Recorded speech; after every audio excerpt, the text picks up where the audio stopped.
Picture this. You've spent 30 years raising your daughter. Sold your grandmother's wedding ring to pay for her college. Worked 3 jobs so she could have dance lessons. And at her wedding, in front of 200 guests in downtown Toronto, she points at you and screams, "Mom, don't sit with us. You're embarrassing our family." But let me back up for just a second, because you need to understand how we got here. You need to feel what I felt in that moment when everything I thought I knew about love, about family, about sacrifice, came crashing down like a house of cards in a hurricane. You know that feeling when you're a parent and you'd literally die for your child?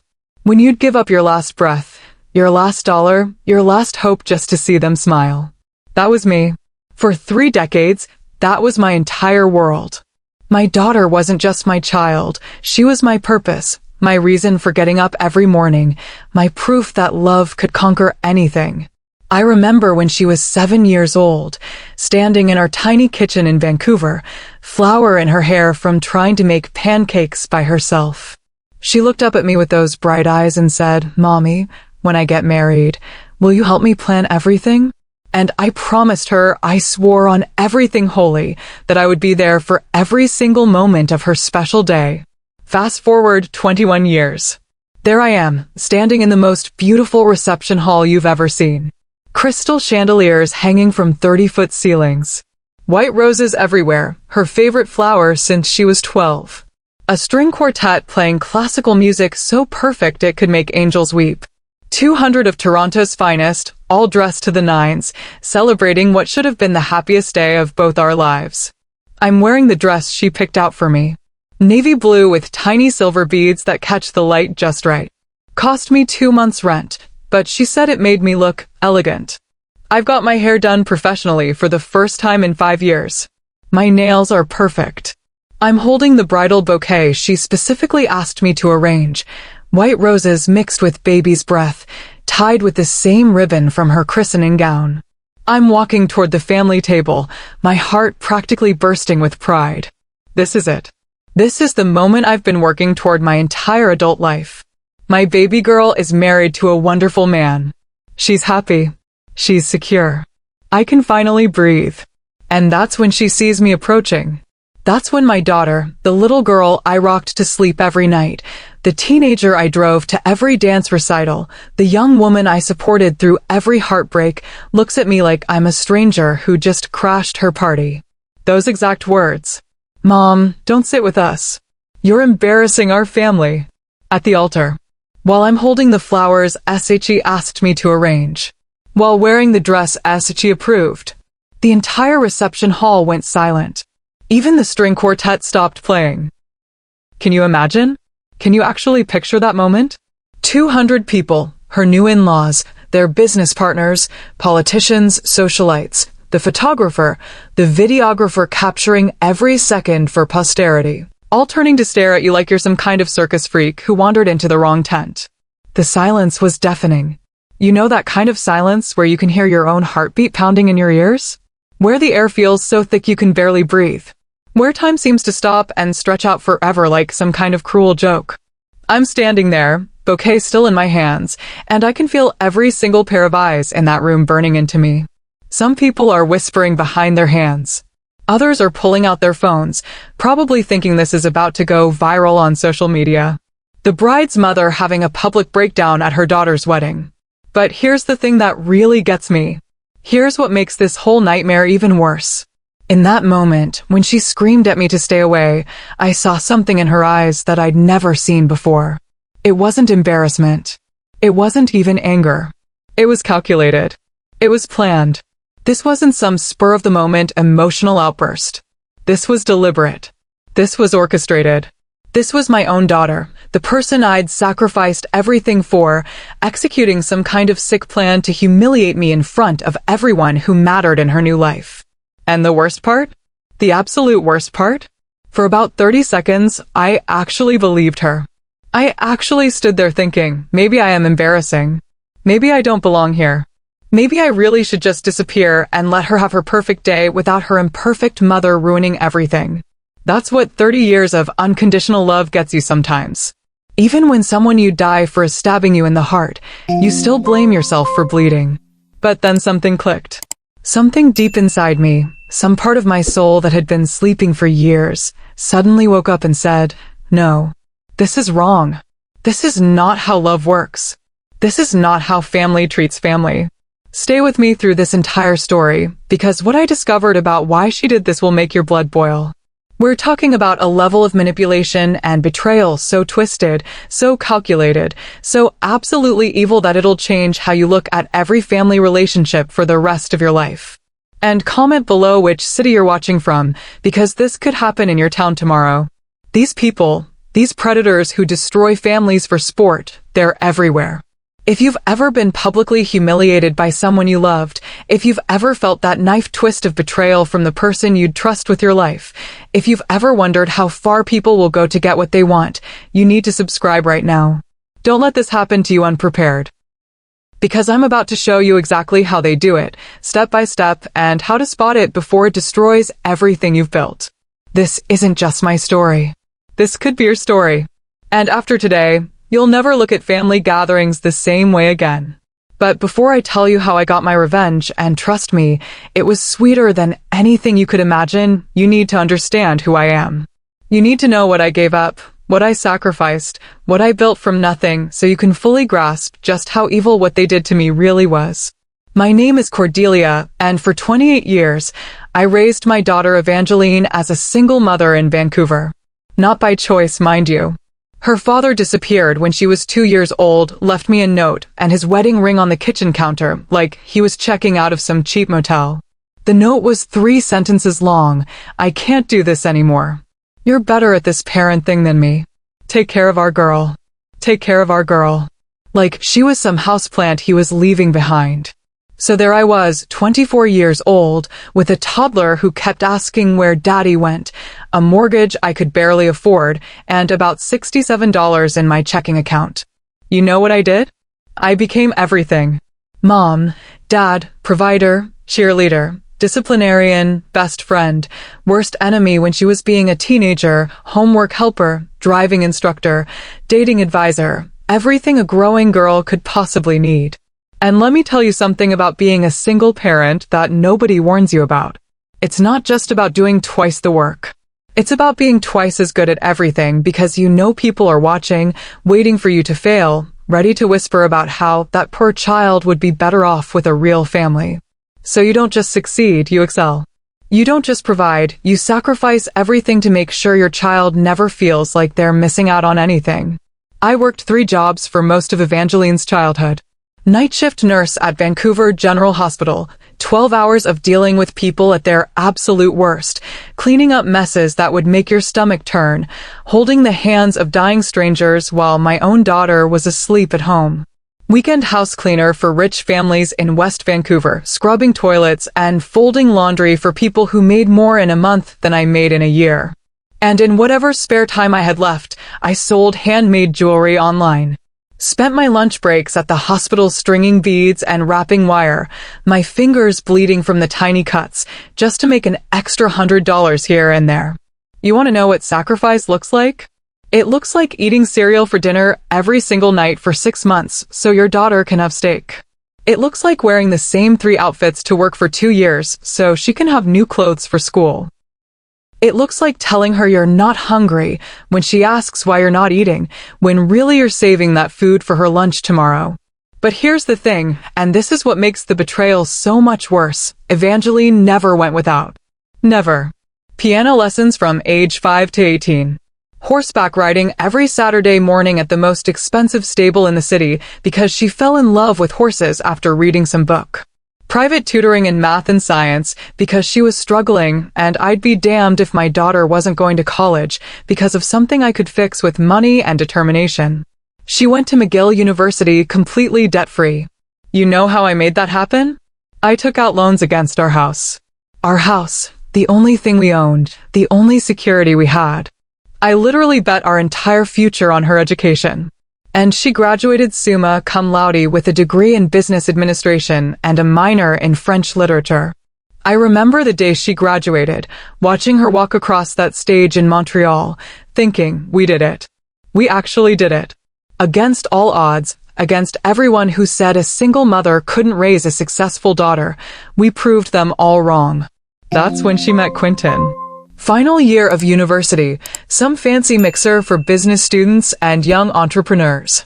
Quentin Blackwood, and yes, that's his real name, because apparently rich people think they're living in some British period drama. His family owned a chain of luxury car dealerships across Ontario. Not just regular car lots, mind you. We're talking Ferrari, Lamborghini, Maserati, cars that cost more than most people's houses. Rich doesn't even begin to describe these people. Connected. Influential. The kind of family that vacations in the Maldives and calls it roughing it because their private villa only had 4 bedrooms instead of 6. The kind of people who've never shopped at a grocery store in their lives because they have people who handle such mundane tasks. When Evangeline first brought Quentin home to meet me, I was so excited. My daughter had found love. Real love. The kind of fairy tale romance I dreamed about for her since she was little. He was handsome, polite, well-educated, and clearly crazy about her. What more could a mother want? But then I met his mother, Vivian Blackwood. Picture the most stereotypical wealthy socialite you can imagine, then multiply that by 1,000 and add a healthy dose of pure evil. From day one, and I mean literally the first time we met, she treated me like I had some kind of contagious disease.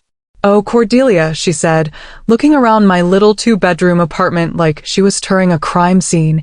"How rustic your place is. So authentic. So real." The way she said real made it sound like a 4-letter word. When I invited them all over for dinner, trying to be the perfect future mother-in-law, I spent 2 days preparing my grandmother's famous homemade lasagna.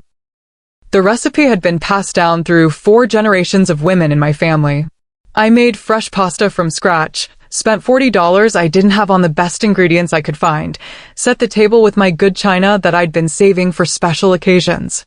Vivian took one look at that beautiful lasagna, wrinkled her nose like she smelled something rotten, and literally ordered pizza. Right there at my dinner table, in front of my daughter and her boyfriend, she called for delivery because she didn't trust unknown kitchens. Unknown kitchens. Like my home was some back alley restaurant in a foreign country. But the worst part? Evangeline just sat there. Said nothing. Didn't defend me. Didn't stand up for all the love and effort I'd put into that meal. Just quietly pushed the lasagna around on her plate while we waited for the pizza to arrive. That should have been my first red flag. That should have been the moment I realized something was terribly, horribly wrong. But you know what I did instead? I made excuses. I told myself Vivian was just protective of her son. I convinced myself that once she got to know me better, once she saw how much I loved Evangeline, she'd come around. All I wanted was to see my daughter happy. To finally relax knowing she'd be taken care of. To maybe, for the first time in 28 years, put down the burden of being everything to everyone and just be a normal mom with a normal daughter living a normal, happy life. I had no idea I was walking straight into a trap that had been carefully laid out from the very beginning. Subscribe now, because what they did next will make you question every family gathering you've ever attended. We're talking about a level of psychological warfare that would make military strategists proud. And if you're not subscribing, comment why. What's holding you back from staying protected? Because after you hear what happened next, you'll realize that staying ignorant isn't just dangerous. It's potentially devastating. 6 months before the wedding, Evangeline calls me up with the most beautiful words any mother could hear. "Mom, I want you close for wedding planning. Wouldn't it be amazing if you moved to Toronto? We could spend so much time together, and you could help me with everything." My heart melted. After years of her being busy with university, then busy with her career, then busy with Quentin, she was finally asking me to be part of her life again. She wanted me there. She needed me there. This was my daughter coming back to me, wanting her mother by her side for the most important event of her life. "I've already found you the perfect little apartment," she says, her voice bubbling with excitement. "It's only 15 minutes from Quentin and me. You'll love the neighborhood. There's a coffee shop on the corner, a little grocery store, even a park where you can go for walks. And Mom, imagine being able to help me with all the wedding details in person instead of over the phone. 15 minutes away. Close enough to be involved, far enough to give them privacy. It sounded perfect. $2,400 a month. For a one-bedroom apartment smaller than my laundry room back in Vancouver. But you know what I thought? I thought, this is an investment in my relationship with my daughter. This is me being the mother she needs during the most stressful time of her life. So I did it. I sold my house in Vancouver, the house I'd worked 3 jobs to afford, the house where I'd raised Evangeline, the house that held 26 years of memories. The house that was my retirement plan, my security, my proof that a single mother could build something lasting and real. I sold it and moved to Toronto with nothing but 2 suitcases and a heart full of hope. The first week in my tiny new apartment, Evangeline invites me to dinner with Quentin's family. A proper introduction, she calls it. A chance for everyone to get to know each other better before the wedding craziness really begins. I want to make the perfect impression, so I bake my famous maple cookies, the ones Evangeline begged me to make every single holiday throughout college. She used to call them Mom's Magic Cookies and claim they could cure homesickness, heartbreak, and stress all at the same time. I'd mail her boxes of them during finals week, and she'd call me crying with gratitude. These weren't just cookies. These were love in edible form. The recipe came from my great-grandmother, who brought it over from Nova Scotia in 1952. For generations of women in my family had made these cookies for every special occasion, every holiday, every moment when someone needed to feel cherished and cared for. I spend the entire day getting them perfect. Real maple syrup from Quebec, the expensive kind. Organic flour. European butter. I roll each one by hand, cut them into perfect little maple leaves, decorate them with just the right amount of powdered sugar so they look like tiny works of art. I arrive at their beautiful townhouse in Yorkville carrying my special tin, the one I'd used for Evangeline's cookies since she was 5 years old. My hands are shaking a little because I'm nervous, but I'm also excited. This is my chance to show Vivian that I'm not just some working-class woman from Vancouver. I'm a mother who puts love and care into everything I do. Vivian opens the door wearing a dress that probably costs more than I made in a month as a nurse. She looks at my cookie tin like I'm carrying a dirty diaper. "Oh," she says, her voice flat. "You brought food?" But I smile and push forward because this is about Evangeline, not about Vivian's attitude. We sit down at their dining room table, a massive thing that looks like it belongs in a museum, and I proudly open my tin. "These are Evangeline's favorites," I say, offering the cookies to everyone. She's been asking me to make them since she was in elementary school. They're made from my great-grandmother's recipe. Vivian takes one tiny bite. One single bite. Then she sets it down on her plate like it's contaminated. "These are far too sweet," she announces to the entire table. "Quentin has diabetic concerns." "Surely you knew that about your future son-in-law." Diabetic concerns. I look at Quentin, who's sitting there saying nothing, and I absolutely know, that this is a lie. I've seen him eat dessert at restaurants. I've watched him put 3 sugars in his coffee. There's not a diabetic bone in his body. But before I can say anything, Vivian pulls out her phone and starts showing everyone photos of what looks like a professional bakery display. "This is who's making our wedding desserts," she says, swiping through image after image of elaborate, perfect cakes and pastries. Someone with actual credentials. Someone who understands proper technique and presentation. Someone who can create desserts worthy of our family standards. The entire table starts oohing and awing over these photos. Quentin's father nods approvingly. His sister makes comments about how sophisticated and elegant everything looks. Even Quentin jumps in with praise for the professional quality of the work. And my daughter, my Evangeline, who used to sneak downstairs at midnight to steal cookies from my tin, says absolutely nothing. Just sits there staring at her plate like she's studying for an exam. I'm sitting there holding my purse with the recipe cards I'd planned to share, handwritten cards passed down through 4 generations of women in my family. Recipes that had been treasured and protected and shared with love for over 70 years. Now feeling like a complete fool for thinking they mattered. The humiliation was crushing. Not just because Vivian had dismissed my cookies, but because she'd done it in a way that made me feel small and stupid and worthless. Like I was some amateur who didn't understand the difference between real food and whatever garbage I'd brought into their sophisticated world. But I swallowed my pride. I forced a smile and nodded along with everyone else's praise for the professional baker.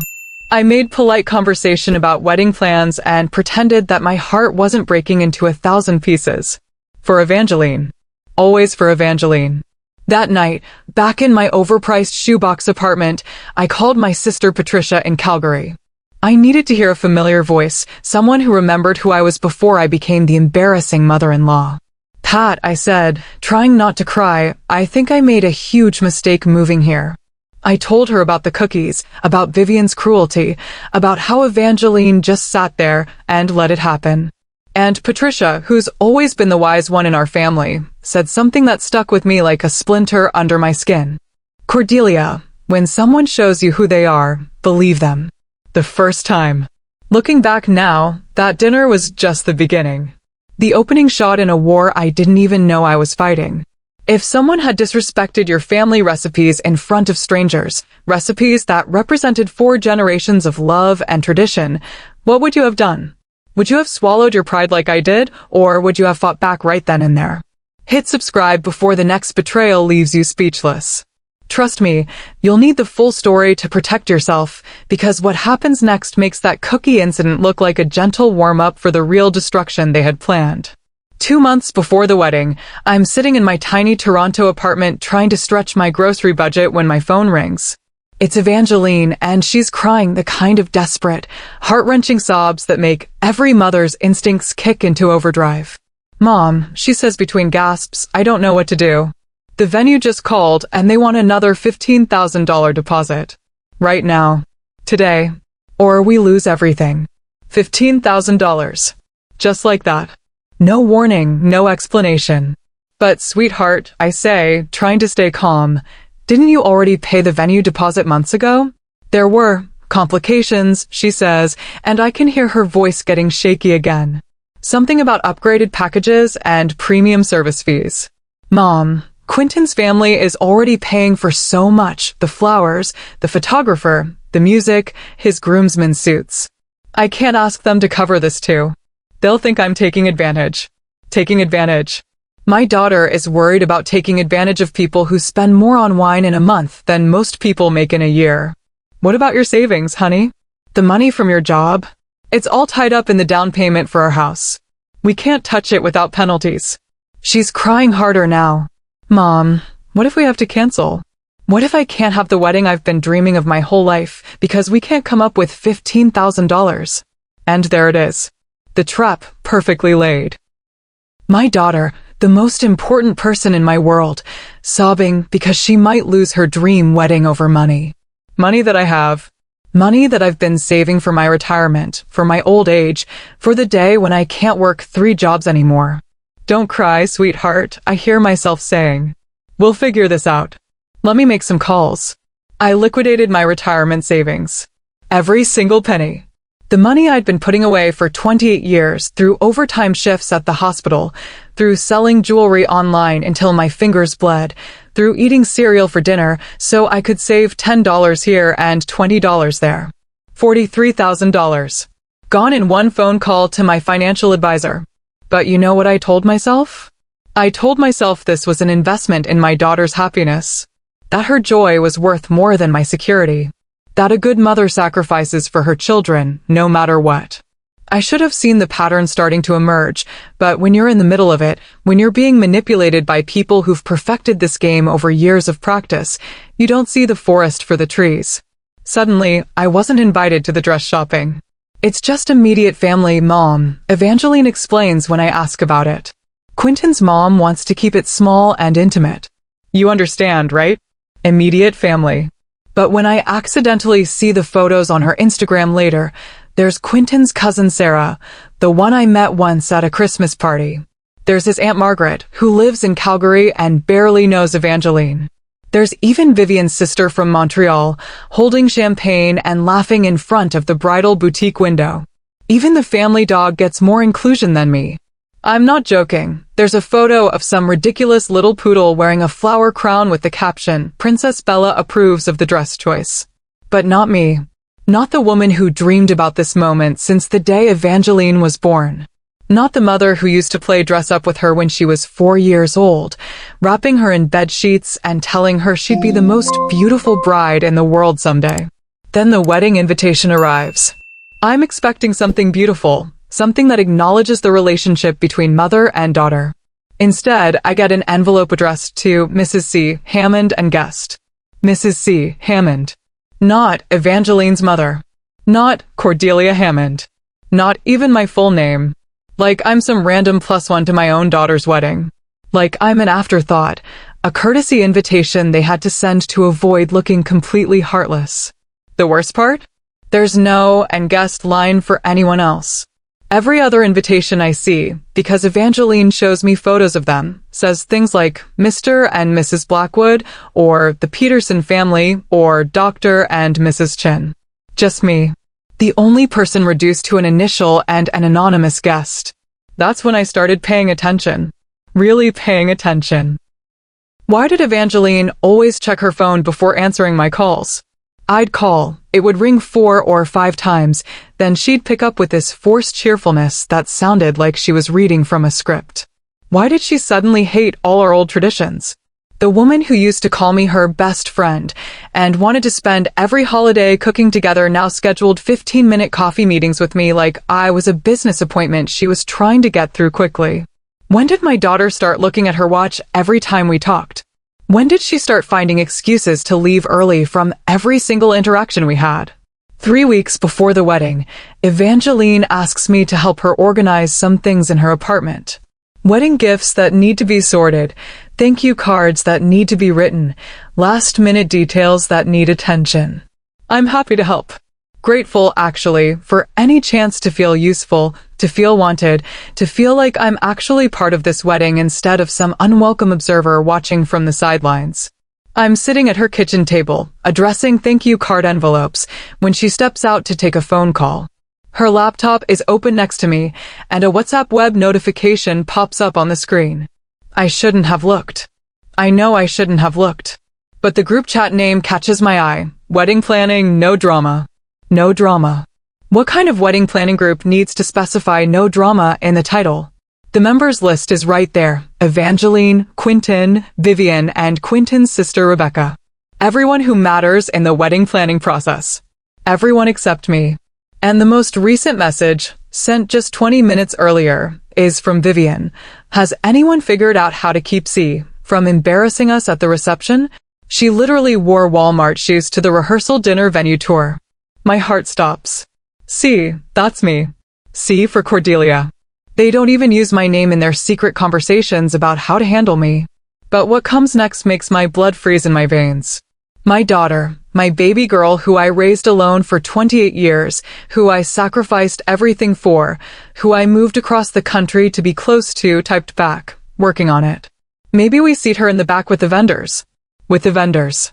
Like I'm the florist or the photographer. Like I'm hired help instead of the woman who gave birth to the bride. I stare at that message until the words blur together. My hands are shaking so badly I can barely hold the phone. This isn't just exclusion anymore. This isn't just snobby in-laws being difficult. This is my own daughter plotting against me, planning to humiliate me, discussing me like I'm a problem to be solved rather than a person to be loved. If your child was planning to humiliate you in secret, if you discovered they were conspiring with people who hated you to make sure you knew your place, if you found out the person you'd sacrificed everything for was actively working to destroy you, wouldn't you want to know? Subscribe so you're never caught off guard by family betrayal. Because what I discovered next about their plan makes this group chat look like child's play. I couldn't sleep for days after finding that group chat. I'd lie in bed staring at the ceiling of my overpriced Toronto apartment, replaying that message over and over in my head. Maybe we seat her in the back with the vendors. 3 o'clock in the morning, 4 o'clock, 5 o'clock, just lying there with my heart pounding, feeling like I was losing my mind. Was I overreacting? Was this just normal wedding stress? Was I being too sensitive about a throwaway comment? But deep down, I knew better. Deep down, I knew that what I'd seen was just the tip of an iceberg that went much, much deeper. So I did something I never thought I'd do in my entire life. I started investigating my own daughter. It felt like a betrayal of everything I believed about motherhood, about trust, about family. But I had to know. I had to understand what was really happening to me, why I felt like I was slowly disappearing from my daughter's life, despite being physically closer to her than I'd been in years. First, I checked the family computer we'd been sharing for wedding planning. Evangeline had set up a shared desktop in her apartment where we could both access wedding spreadsheets, vendor contacts, timeline documents, all the logistics that go into planning a major event. She'd forgotten to log out of her email. I know looking through your child's email is a violation of privacy. But when your child is actively plotting against you, when you're trying to understand why your world is falling apart, normal rules don't apply anymore. And there it was. Dozens and dozens of messages between Evangeline and Vivian, going back months. Not just casual wedding planning conversations, detailed, strategic discussions about me, about how to handle me, about what to do with me. The earliest one I found was dated 8 months earlier, right around the time Evangeline got engaged. Dear Evangeline, I know this is difficult, but we need to discuss your mother's situation. Her financial instability could reflect poorly on Quentin's business reputation. The Blackwood name is associated with success and sophistication, and we need to be mindful of how various family members might impact that image. Perhaps it's time for some boundaries. Financial instability. Because I worked as a nurse instead of inheriting daddy's money. Because I lived in a normal apartment instead of a mansion. Because I shopped at regular stores instead of boutiques that don't even have price tags. But that was just the beginning. Email after email, I watched my daughter being slowly poisoned against me by a woman who saw me as nothing more than an obstacle to be removed. Evangeline, darling, I noticed your mother wore polyester to the engagement party. Perhaps we could suggest some shopping guidelines. I'm concerned about your mother's tendency to overshare personal stories. Quentin's business associates don't need to hear about her nursing shifts. Has your mother considered speech coaching? Her accent is quite pronounced. My accent. I'm from Nova Scotia originally, moved to Vancouver when I was 20. I've lived in Canada my entire life, but apparently my way of speaking wasn't refined enough for the Blackwood family standards. The worst part? Evangeline was responding to these emails, agreeing with them, thanking Vivian for her guidance and promising to work on things with me. Then I pulled my banking records, something I should have done the minute that $15,000 emergency came up. That venue deposit that was supposedly so urgent, so critical, so necessary to save my daughter's dream wedding? The payment went to something called VH Holdings Limited. I Googled it. Vivian's personal business account. Not a wedding venue. Not a catering company. Not any kind of legitimate wedding expense. My retirement savings, money I'd been setting aside for 28 years, had gone directly into Vivian Blackwood's pocket. They'd stolen from me. My own daughter had helped them steal my life savings by lying to my face and manipulating my love for her. But I needed more evidence. I needed to understand the full scope of what I was dealing with. So I did something else I never thought I'd do. I started watching them. One afternoon, I parked across the street from Evangeline's building and waited. I felt like some kind of private detective in a bad movie, sitting in my car with a thermos of coffee and a pair of binoculars, spying on my own child. At exactly 2 o'clock, Vivian's silver Mercedes pulls up. She gets out carrying a large tablet and what looks like a manila folder full of documents. She's dressed like she's going to a board meeting, full business suit, perfect hair, that confident walk of someone who's used to getting exactly what she wants. I watch them sit on Evangeline's balcony for 2 solid hours. I can't hear what they're saying, but I can see their body language. Vivian is doing most of the talking, pointing at things on her tablet, showing Evangeline papers from the folder. And my daughter, my poor, manipulated daughter, is crying. Actually crying while Vivian gestures and points and seems to be giving her some kind of presentation. What could they possibly be discussing that would make Evangeline cry for 2 hours while Vivian calmly showed her documents? That's when my phone rings. Mrs. Chin, my old neighbor back in Vancouver. Sweet elderly woman who used to bring me homemade soup when I was working too many shifts to cook for myself. Cordelia, she says, I need to tell you something strange. Someone called me yesterday asking about your character. Wanted to know about any money troubles, any drinking problems, any mental health issues. Very detailed questions about your behavior, your relationships, your stability as a person. My blood runs cold. Who is it, Mrs. Chin? They claimed to be from a wedding planning service. Said they were doing background checks on family members for security purposes. But it felt wrong. Very wrong. The questions were too personal, too invasive. I told them nothing, of course, but I thought you should know. A wedding planning service doing background checks on family members. That's not a thing. That's not something legitimate wedding planners do. But it is something someone would do if they were building a case against you. If they were gathering ammunition to use later. I hired a private investigator. It cost me my grocery money for an entire month. I lived on ramen noodles and generic peanut butter, but I had to know what I was really dealing with. His name was Detective Morrison, recently retired from Toronto Police, now doing private investigation work. Within 48 hours, he came back with information that made my stomach turn. Mrs. Hammond, he said, sitting across from me in a coffee shop near my apartment, this family has done this before. Quentin's older brother Marcus married a woman named Jennifer in 2019. Jennifer's father was a mechanic from Hamilton. Blue-collar guy, worked with his hands, raised his daughter as a single dad after his wife died of cancer. He slides a folder across the table to me. Newspaper clippings, court documents, police reports.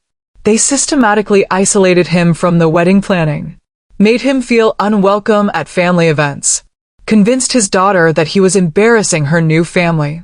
Then, at the wedding reception, they arranged for him to be publicly humiliated. Someone accidentally spilled red wine on his rented tuxedo, then loudly offered to pay for cleaning while suggesting he obviously couldn't afford proper formal wear.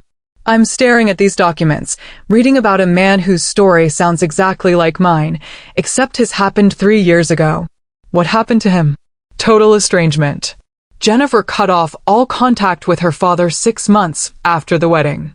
He tried to fight it, tried to maintain a relationship, but they'd poisoned her against him so completely that she got a restraining order.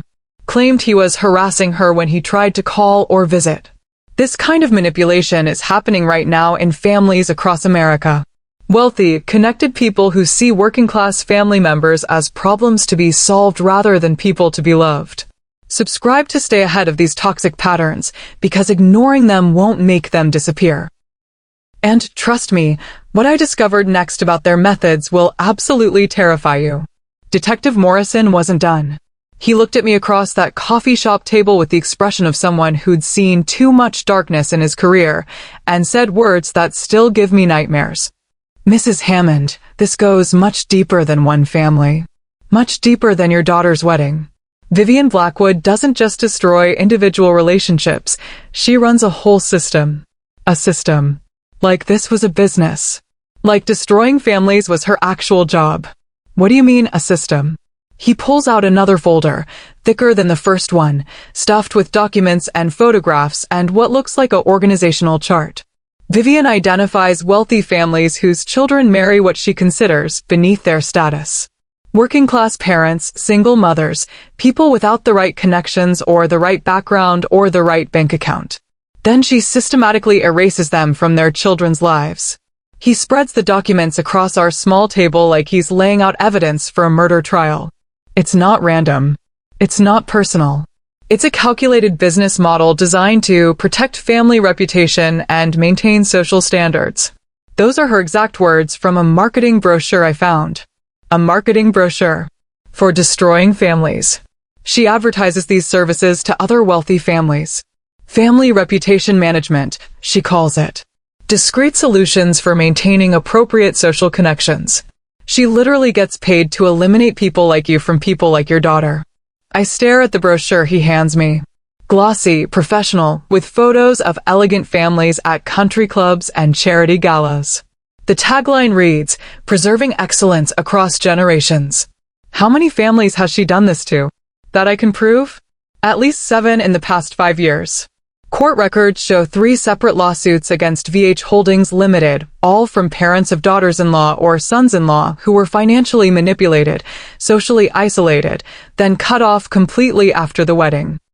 He shows me the court documents. Names I don't recognize, but stories that sound exactly like mine. A father from Windsor whose daughter married into a prominent political family, convinced to take out loans for wedding expenses, then systematically excluded from family events until his daughter stopped speaking to him entirely. A mother from Winnipeg whose son married a tech heiress, asked to contribute her late husband's life insurance money for the perfect wedding, then humiliated at the reception for wearing the wrong jewelry. What happened to the lawsuits? Settled out of court. Non-disclosure agreements. The families got some money back, but they can never talk publicly about what happened to them. Vivian's lawyers make sure of that. Then he tells me something that makes my blood run cold. According to the Canadian Centre for Elder Abuse, financial manipulation by family members affects over 30,000 seniors annually. Most cases involve children or grandchildren taking advantage of elderly parents who can't fight back. But what Vivian Blackwood is doing is worse. She's weaponizing love against parents. Using your natural instinct to sacrifice for your children as a weapon to destroy you. He's right. Everything I'd done, selling my house, liquidating my retirement savings, moving across the country, I'd done out of love. And they'd use that love like a knife to cut me out of my daughter's life piece by piece. Here's how the system works, Morrison continues, pulling out what looks like a step-by-step instruction manual. First, they identify the problematic parent, usually someone without money, connections, or social status. Second, they create financial dependency by encouraging major expenses. Let us help with wedding costs. We want this to be perfect.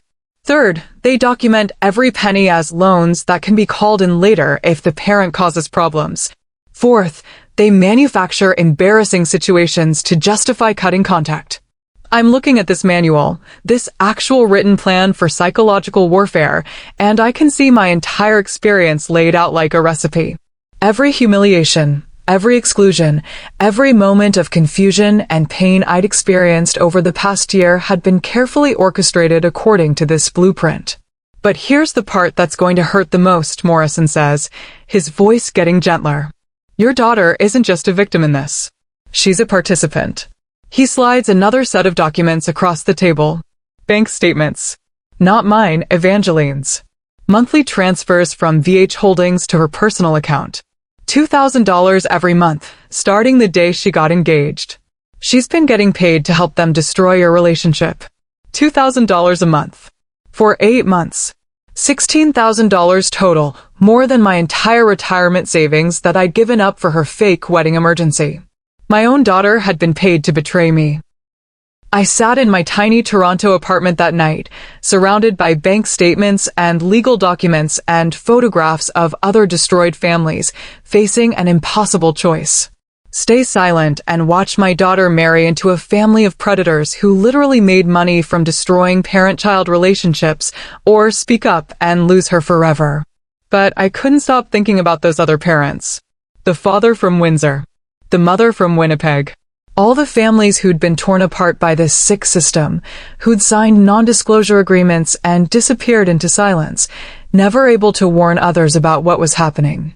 How many other mothers were out there right now, confused and heartbroken, thinking they'd done something wrong when really they were victims of a calculated attack? That's when my phone buzzed with a voicemail notification. I almost deleted it without listening. I was emotionally exhausted, drained from everything I'd learned that day. But something made me check it. And I realized it was from Evangeline. She'd called me 2 hours earlier, but I'd been in the meeting with Morrison and hadn't answered. Except it wasn't really a voicemail. She'd dialed me during a conversation with Quentin. 23 minutes of crystal clear audio where they discussed exactly how to handle the mother situation at the wedding. We need to make sure she understands her place, Quentin's voice, clear as day. Your mother has been getting too comfortable, too involved. The wedding is the perfect opportunity to establish boundaries. I know, Evangeline replies, and hearing her voice plotting against me made my heart feel like it was being torn in half. Mom's been asking about seating arrangements again. She assumes she'll be at the family table. God, no. Can you imagine? My business partners will be there. The mayor's coming. We can't have her situation reflecting on our families. Vivian suggested we put her with the vendors. You know, the photographers and musicians. People she'd be more comfortable with. More comfortable with. Like I was some kind of servant instead of the mother of the bride. Some secrets are too dangerous to ignore. What I discovered wasn't just about me anymore. It was about every parent who might face this kind of systematic destruction in the future. Subscribe now, because the confrontation that's coming will shock you to your core. And what happens when I finally fight back will either restore your faith in justice or terrify you about how far people will go to protect their twisted system. I spent the next week preparing for war. But not the kind of war they expected. Not screaming, not crying, not causing some emotional scene that they could dismiss as the breakdown of an unstable woman. I was going to be smarter than that. I was going to let them hang themselves with their own rope. You see, I'd learned something important from Detective Morrison's files. Every family that had tried to fight back against Vivian's system had failed because they'd reacted emotionally. They'd gotten angry. They'd made accusations without proof. They'd given Vivian exactly what she needed to paint them as unhinged, jealous, difficult people who needed to be excluded for everyone's safety. But I had something those other parents didn't have. I had evidence. Real, documented, undeniable proof of exactly what this family was doing and how they were doing it. And I had a plan to make sure the world saw it. First, I needed to gather even more evidence. Fresh evidence that would be impossible for them to dismiss or explain away. I created 3 fake email accounts with different names and fake backgrounds. Then I did something that felt completely surreal. I reached out to VH Holdings Limited as a potential client. Using the name Margaret Thompson, I posed as the mother of a wealthy businessman whose son was marrying a problematic woman from a working-class family. I explained that I needed discreet assistance, managing the situation to protect our family's reputation. Within 3 days, Vivian herself sent me a detailed proposal. 27 pages of pure evil. A complete breakdown of her family reputation management services, including case studies, success rates, and step-by-step methodologies for systematically destroying unwanted family relationships. It was basically a how-to guide for psychological warfare against parents. The document included actual quotes from previous clients. Vivian helped us eliminate a very difficult situation with minimal family disruption. Professional, discreet, and highly effective at maintaining appropriate social boundaries. Worth every penny for the peace of mind. She even included a pricing structure. Basic isolation services started at $15,000. Complete estrangement packages could run as high as $50,000. And there were maintenance fees, monthly payments to ensure the estrangement remained permanent. This wasn't just cruelty. This was organized crime dressed up as family consulting. I printed every single page, screenshotted every email, saved every document. Then I did something that probably saved my life. I made copies. Lots of copies. Every email, every bank statement, every recording, every piece of evidence I'd gathered went onto a USB drive. But I didn't stop there. I made 6 copies of that USB drive and mailed them to different locations across Canada. 1 to Detective Morrison. 1 to my sister Patricia in Calgary. 1 to my old nursing supervisor in Vancouver. 1 to Mrs. Chin, my former neighbor. 1 to a safe deposit box in Toronto. And 1 to a law office I'd never heard of, with instructions to open it if I disappeared or died unexpectedly. If something happened to me, if I had some convenient accident or sudden breakdown, the truth would still come out. But I wasn't done yet. I needed the perfect stage for what was coming. The wedding was absolutely perfect for my purposes. 200 guests, including some very important people. Quinton's business partners from the luxury car dealerships. Several city councilors who did business with the Blackwood family. A federal MP who was apparently a family friend. And most importantly, a reporter from Toronto Life magazine who was there to cover the wedding as part of a feature on elegant society weddings. All these people who cared about their reputations, who wouldn't want to be associated with a family that made money from destroying other families. All these potential witnesses to what I was about to reveal. I bought a small digital recording device online, the kind that looks like a decorative pin or brooch. Completely legal in Ontario as long as you're recording conversations that you're actually part of. I tested it dozens of times to make sure the audio quality was perfect, that it would pick up voices clearly even in a crowded reception hall. The morning of the wedding, I carefully pinned it to my mother of the bride dress. The same navy blue dress with silver beads that Evangeline had picked out for me. The dress I'd spent 2 months' rent on because I wanted to look elegant for her special day. The irony wasn't lost on me. I was wearing the costume they'd chosen for me while preparing to destroy their entire performance. At the reception, I planned to present Evangeline with what would look like a touching, sentimental gift. A manila envelope marked for my daughter on her wedding day, in my best handwriting, tied with a white ribbon that matched her wedding colors. Everyone would assume it contained heartfelt letters, maybe some family photos, perhaps some heirloom jewelry passed down through generations. The kind of meaningful gift that makes wedding guests tear up and reach for their tissues. Inside that envelope were copies of every single document proving what her new family was really about. The emails between Vivian and Evangeline. The bank statements showing the monthly payments. The VH Holdings business proposal. The butt dial recording. The court documents from previous victims. Everything. But most importantly, I'd prepared multiple copies for the other guests. Especially for that Toronto Life reporter and the business partners who probably had no idea they were celebrating with a family that ran a systematic parent destruction business. I practiced my speech in the mirror every morning that week. Not angry words, not emotional accusations, just calm, factual statements about what these people had done and how they'd done it. I practiced until I could deliver the information without my voice shaking, without breaking down, without giving them any ammunition to use against me.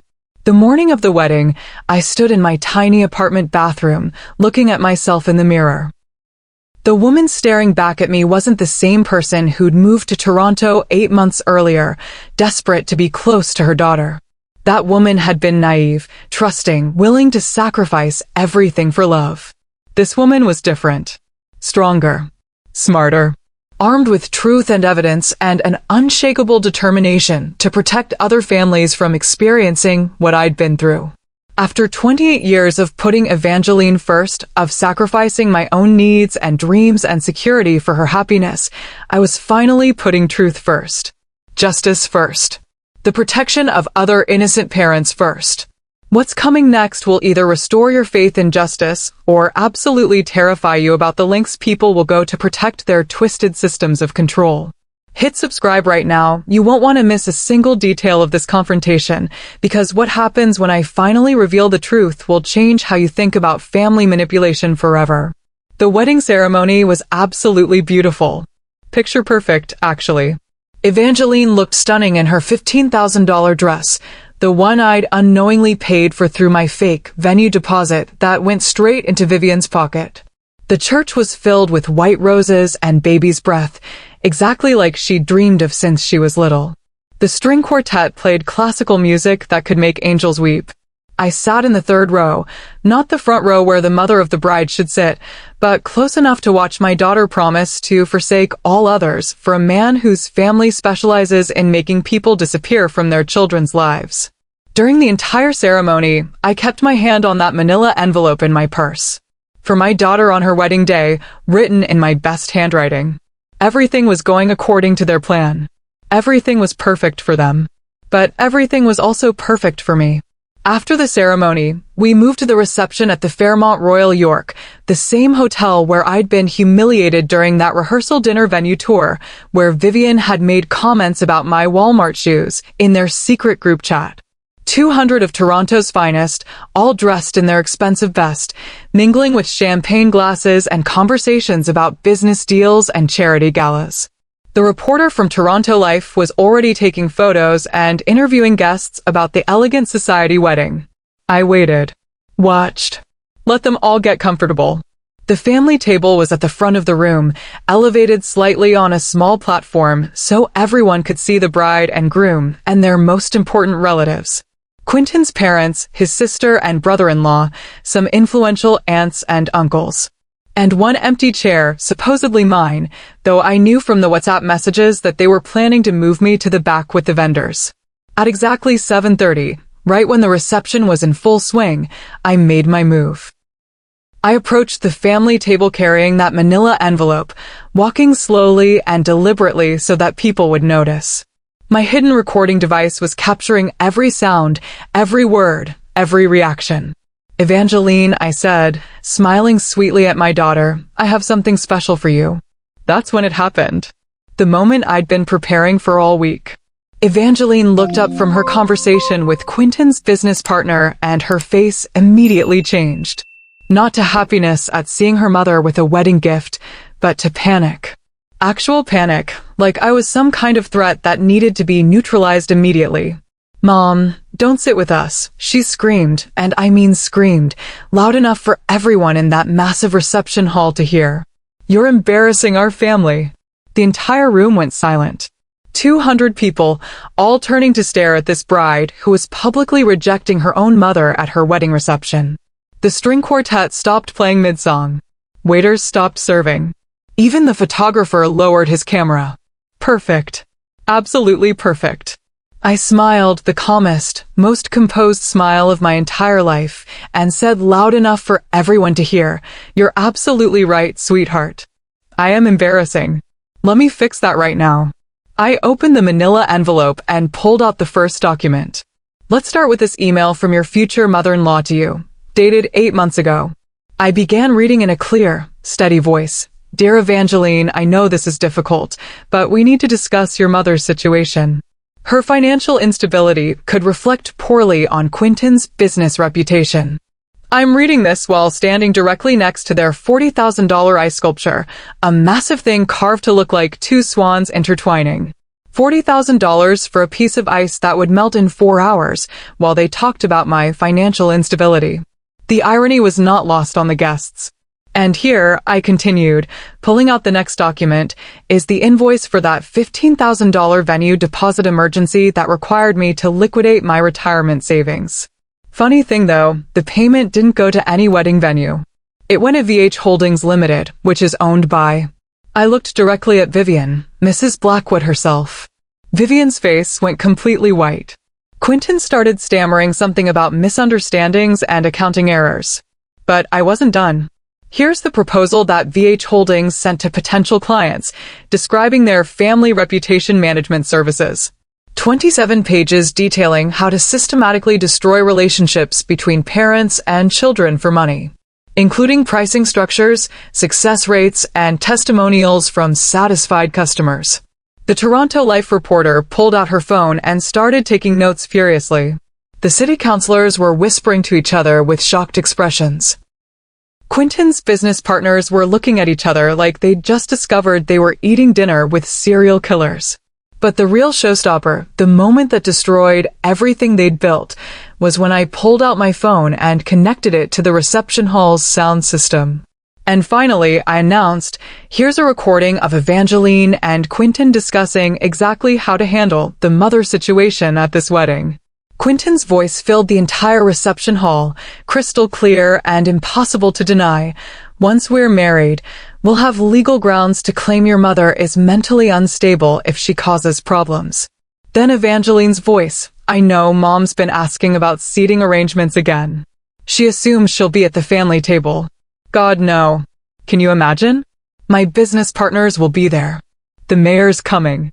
We can't have her situation reflecting on our families." The reaction was immediate and devastating. Guests started standing up from their tables, some heading for the exits, others pulling out their phones to record what was happening. The mayor, who I hadn't even noticed was there, stood up and walked out without a word. Quentin's business partners didn't just move away from their table, they left the building entirely. I watched through the windows as they got in their cars and drove off, probably already planning how to distance themselves from this disaster. Vivian completely lost it. She lunged across the table trying to grab the documents out of my hands, screaming, "This is private family business. You have no right to air our personal matters in public."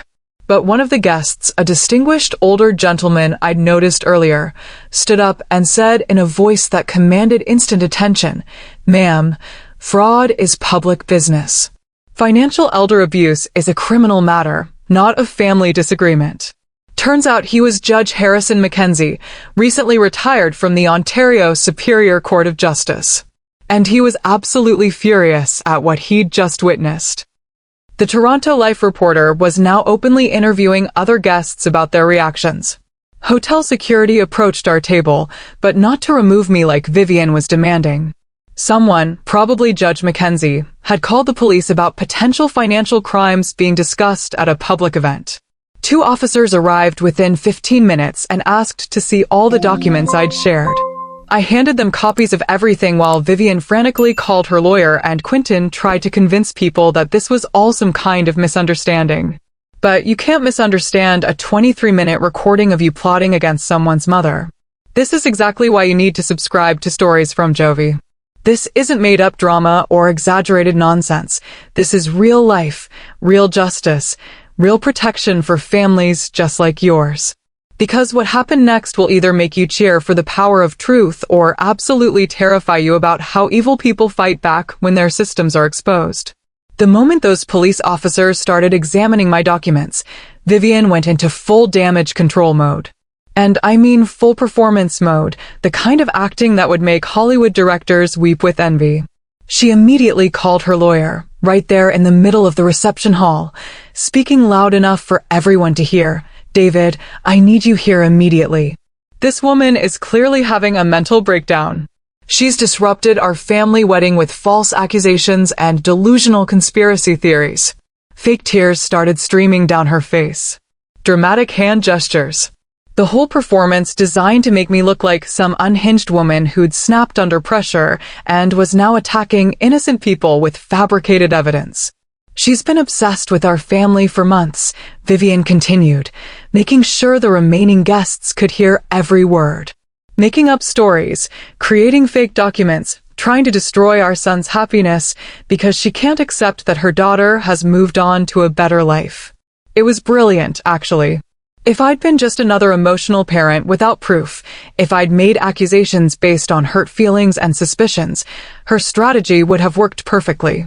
The gathered crowd would have seen exactly what she wanted them to see: a jealous, unstable woman making wild claims to ruin her daughter's wedding. But I'd prepared for this. I'd learned from Detective Morrison's files that this was always their next move. When caught, they don't admit guilt, they attack the credibility of their accusers. The police took copies of everything I'd brought. Every email, every bank statement, every legal document, every piece of evidence I'd spent weeks collecting. While Vivian was performing her mental breakdown accusations, they were quietly reviewing 27 pages of her own business proposal detailing exactly how to destroy families for money. Then Detective Morrison showed up. I'd asked him to attend as my +1, the guest I was entitled to bring according to my wedding invitation addressed to Mrs. C. Hammond and guest. A professional witness with a badge, 30 years of law enforcement experience, and intimate knowledge of the entire VH Holdings operation. He walked straight up to the police officers and introduced himself, Detective Morrison, Toronto Police, recently retired. "I've been investigating this family's activities for several weeks. Mrs. Hammond has been working with me to document what appears to be a systematic financial elder abuse operation." The look on Vivian's face was priceless. Her lawyer, who'd just arrived looking confident and ready to dismiss everything as the ravings of a disturbed woman, suddenly looked like he'd been hit by a truck. But the most shocking moment came when Quentin's own brother Marcus approached me quietly, away from the main chaos. "Mrs. Hammond," he said, his voice barely above a whisper, "my wife's parents went through this exact same thing 3 years ago. We have documentation too. Bank records, emails, recorded conversations, everything. I've been waiting years for someone to finally expose what this family does to people." Marcus pulled out his phone and showed me photos of documents I'd never seen before. Email chains between Vivian and his wife Jennifer, discussing how to isolate Jennifer's father from their wedding planning. Bank statements showing payments from VH Holdings to Jennifer's account. Even photos from their wedding reception where Jennifer's father was seated at a table in the back corner with the catering staff. "We stayed quiet because Jennifer was terrified of what would happen if we spoke up," Marcus continued. "But after watching what they've done to you, after seeing how systematically they destroy parent-child relationships for money, we can't stay silent anymore." Within an hour, 2 other families approached me. Two other families with nearly identical stories of systematic isolation, financial manipulation, and deliberate family destruction. The Chens from Richmond Hill. Their daughter married Quinton's cousin last year. Same pattern, encouraged to contribute their life savings for wedding emergencies, then systematically excluded from family events until their daughter stopped speaking to them entirely. The Kowalski family from Mississauga, their son married into another wealthy family that used VH Holdings services. Same methodology, create financial dependency, document everything as loans, manufacture embarrassing situations, then use those situations to justify complete estrangement. All of them had stayed silent because they'd signed non-disclosure agreements as part of financial settlements. But seeing me fight back publicly, seeing the evidence laid out for everyone to witness, gave them courage to break their silence. Judge Mackenzie didn't waste time. He called a colleague in the fraud division of the Toronto Police while we were still at the reception. By Monday morning, VH Holdings bank accounts were frozen pending investigation. Vivian was facing charges for financial elder abuse in multiple cases spanning 5 years. But my daughter, my poor, manipulated daughter, had to make a choice in front of all these witnesses. Stand with her new family's criminal enterprise and try to maintain that everything they'd done was justified, or admit she'd been manipulated and paid to betray her own mother. She chose poorly. This is all taken out of context, Evangeline said, standing next to Quinton with her arm linked through his like they were facing a firing squad together. My mother has always been jealous of successful people. She can't handle that I've moved on to a better life. A better life, built on money stolen from my retirement savings and other parents' life savings. Quinton tried desperately to distance himself from his mother's business, claiming he had no idea what VH Holdings actually did. I thought it was just event planning and family counseling services, he said to anyone who would listen. I never knew about any systematic anything. But here's the problem with lying when there's recorded evidence of your actual voice saying the opposite things. That 23-minute recording didn't just capture them discussing seating arrangements. It captured Quinton's voice clearly stating, "Once we're married, we'll have legal grounds to claim your mother is mentally unstable if she causes problems. Then we can get a restraining order and complete the isolation process." Evidence doesn't lie. People do, but evidence doesn't. By the end of that week, 3 different families had restraining orders against Vivian Blackwood. VH Holdings Limited was officially shut down by regulatory authorities. Quinton's luxury car dealerships were facing organized boycotts from customers who learned about the family's systematic abuse of elderly parents. Even their country club, the fancy place where they held charity galas and made business connections, revoked their membership. Apparently, financial elder abuse isn't the kind of reputation they wanted associated with their organization. Justice served cold, just like revenge should be. Sometimes the truth has its own power, and when enough people see it clearly, the whole house of cards comes crashing down. But if you're not subscribing to see how this story ends, comment below and tell me what's stopping you from protecting your own family. Because the final chapter will either give you hope for justice or show you exactly how far some people will go to never admit they're wrong. 6 months later, I'm sitting on the balcony of my beautiful new apartment in Vancouver, not the tiny place I sold to move to Toronto, but a stunning 2-bedroom with a view of the mountains and the ocean. I bought it with the settlement money from VH Holdings. Turns out, exposing financial predators who've been systematically stealing from families for years comes with substantial compensation. The legal settlement covered not just what they'd stolen from me, but punitive damages for the systematic emotional abuse, the deliberate destruction of family relationships, and the calculated manipulation that had torn apart dozens of families over 5 years. The court ruled that VH Holdings had to compensate every victim they could identify, plus pay additional damages for the psychological trauma they'd inflicted. I never thought I'd say this, but losing my daughter saved my life. Because my daughter, my Evangeline, the little girl I raised for 28 years with nothing but love and sacrifice, made her final choice. She moved to Alberta with Quinton, cut all contact with me, and doubled down on the lie that I'm mentally unstable and dangerous to their new family. Even after the criminal charges. even after the business was shut down. Even after 3 other families came forward with identical stories. Even after recorded evidence of their entire conspiracy was played in court. Some people prefer comfortable lies to uncomfortable truths. Some people would rather believe they were justified in betraying their own mother for money than admit they were manipulated into becoming someone they never should have become. It breaks my heart, but I've learned something important. You can't love someone into being a good person. You can't sacrifice yourself into making someone care about you. And you can't save someone who's determined to stay lost. But here's what I gained when I stopped trying to save someone who didn't want to be saved. Self-respect. For the first time in 28 years, I put my own truth, my own dignity, my own value ahead of someone else's comfort. I learned that setting boundaries isn't cruel, it's necessary.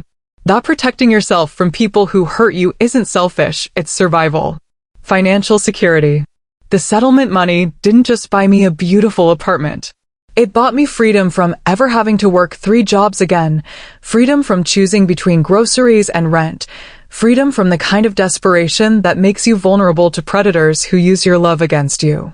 And most importantly, I found my new purpose. I now volunteer with elder abuse prevention services here in British Columbia, helping other parents recognize these manipulation patterns before it's too late. I've spoken at conferences, trained social workers, and personally counseled over 40 families who were experiencing systematic isolation from their children. You'd be amazed how common this is.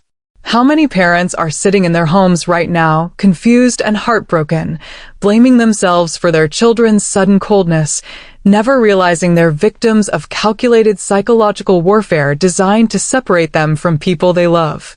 But I also gained something I never expected. Real family. The other parents who came forward at that wedding reception? Marcus and Jennifer's father. The Chens from Richmond Hill. The Kowalski family from Mississauga. Plus 6 more families we've connected with through the legal proceedings and victim support networks. We meet monthly now, sometimes in person here in Vancouver, sometimes on video calls that include people from across Canada. We call ourselves the Survivors Club, and let me tell you something, chosen family can be stronger than blood family. These people understand what I went through in a way that no one else can. They know what it feels like to have your child weaponized against you by strangers. They know what it's like to discover that someone you die for has been paid to betray you. They know the specific kind of grief that comes from losing someone who's still alive, but has chosen to become someone you don't recognize. But they also know what it feels like to fight back and win.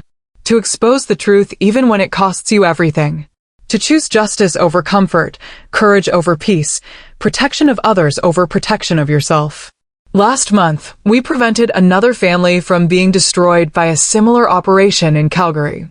The warning signs were all there. Sudden requests for money, systematic exclusion from family events, manufactured embarrassing situations. But because we knew what to look for, because we'd been through this ourselves, we helped them see what was happening before it was too late. That father still has a relationship with his daughter. She still calls him every Sunday. She still invites him to family dinners. Because someone who'd been through what I went through was there to warn them before the trap closed completely. So here's my question for you, and I want you to really think about this. What would you have done in my position? If you discovered that your own child was being paid to help destroy your relationship with them, if you found evidence that your family's love was being systematically weaponized against you, if you had to choose between staying silent to keep the peace or burning it all down to expose the truth, what would you have done? Comment below and tell me. I read every single comment, and I learned something from every person who shares their story. Because these situations are more common than you think, and every perspective helps me understand how to better help other families facing similar manipulation. And don't forget to tell me which city you're watching from. These predators operate everywhere. Toronto, Vancouver, Calgary, Montreal, Windsor, Halifax, and we need to know where they're targeting families so we can watch for them and warn people before they strike. Sometimes the people who should love you most are the ones who hurt you deepest. Sometimes the very strength of your love, your willingness to sacrifice anything for someone you care about, becomes the weapon they use to destroy you. But that doesn't mean you have to suffer in silence.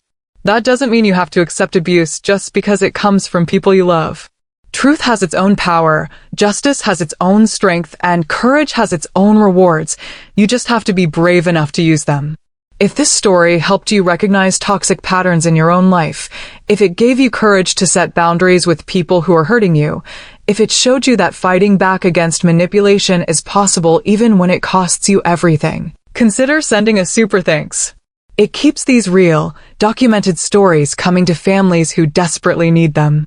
And if you still haven't subscribed to Stories from Jovie, seriously, what are you waiting for? Your family's protection, your own safety, your ability to recognize and defend against these kinds of systematic attacks might depend on staying informed about how predators operate in the real world. Don't be caught off guard like I was. Don't let someone use your love against you. Don't let anyone convince you that suffering in silence is somehow noble or that protecting yourself is somehow selfish.